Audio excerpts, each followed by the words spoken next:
लोकसभा चुनाव और हाल ही में 13 सीटों पर उपचुनाव के नतीजों के बाद उत्तर प्रदेश सरकार में अंदरूनी कलह सामने आ रही है। लखनऊ से दिल्ली तक बैठकों का दौर लगातार जारी है। कार्य समिति की बैठक के बाद उप मुख्यमंत्री केशव प्रसाद मौर्य के अचानक दिल्ली जाने से प्रदेश का सियासी पारा चढ़ गया है।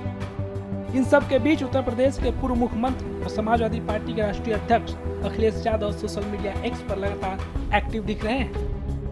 इस आपसी कलह के बीच समाजवादी पार्टी के राष्ट्रीय अध्यक्ष अखिलेश यादव ने एक्स पर पोस्ट करते हुए लिखा है, मॉनसून ऑफर 100 लाओ सरकार बनाओ, जिसके बाद से बीजेपी खेमे में थोड़ी बहुत हलचल होना लाजमी है। तो वही एक और एक्स पोस्ट में बिना किसी का नाम लिए उन्होंने लिखा है, लौट के बुद्धू घर को आए। साथ ही एक और पोस्ट में लिखा है, दिन पर दिन कमजोर होती भाजपा में टकराव और भटकाव का दौर शुरू हो गया है। भाजपा खेमों में बट गई है। भाजपा के एक नेता महोदय अपने ही शीर्ष नेतृत्व के दिए नारे को नकार रहे हैं। कोई मुख्यमंत्री जी कह रहे हैं कि बैकफुट पर जाने की जरूरत नहीं है, जो उछल कूद रहे हैं वो बैठा दिए जाएंगे। कोई कह रहा है संगठन सरकार से बड़ा है, तो कोई सहयोगी दल हार का कारण दिल्ली लखनऊ के नेतृत्व के ऊपर डाल रहा है। कोई वीडियो बनाकर बयान दे रहा है, कोई चिट्ठी लिख रहा है। भाजपा में एक दूसरे को कमतर दिखाने के लिए कठपुतली का खेल खेला जा रहा है। सबकी डोरी अलग अलग हाथों में है।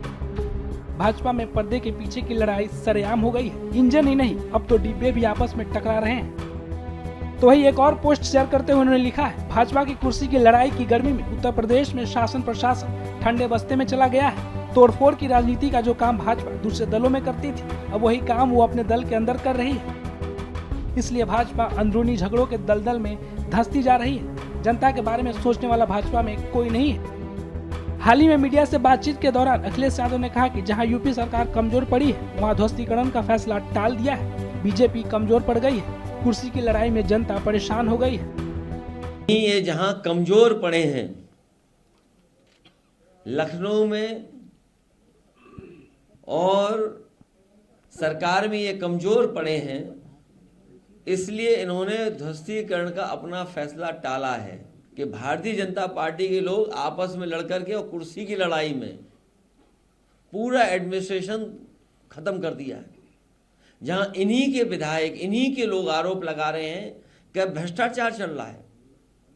हम लोगों ने अखबारों में पढ़ा है कि मुख्यमंत्री खुद स्वीकार कर रहे हैं कि बड़े पैमाने पर दलाली चल रही है। जिस प्रदेश के मुख्यमंत्री खुद स्वीकार कर रहे हों कि दलाली हो रही हो और अखबारों में बड़ा बड़ा लिखा हो कि दलाली हो रही है, तो जनता जानती होगी कि कितनी दलाली हो रही है। भारतीय जनता पार्टी अपने हारे हुए लोगों के साथ खड़ा होना चाहती है या हारे हुए लोगों के साथ खड़ा होना चाहती है। लखनऊ में ध्वस्तीकरण का जो आदेश था, इसको रोक दिया गया, क्या उस चुनाव को लेकर ऐसा किया गया है? ये कमजोर पड़ गए हैं, जो सभा के नेता वहाँ ये कमजोर पड़ गए हैं। अभी जैसा परिणाम आया उससे बेहतर परिणाम आएगा। लेकिन आप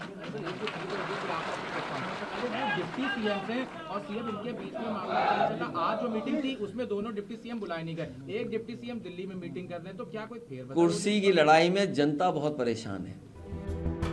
जिस तरह से अखिलेश यादव अपने एक्स पोस्ट के जरिए यूपी की राजनीति में सनसनी मचा दी है और जिस तरह से यूपी बीजेपी के अध्यक्ष भूपेंद्र सिंह चौधरी, पीएम मोदी और सीएम योगी लगातार बैठक कर रहे हैं, इससे कयास लगाए जा रहे हैं कि यूपी की सियासत में जल्द ही बड़ा उलटफेर देखने को मिल सकता है।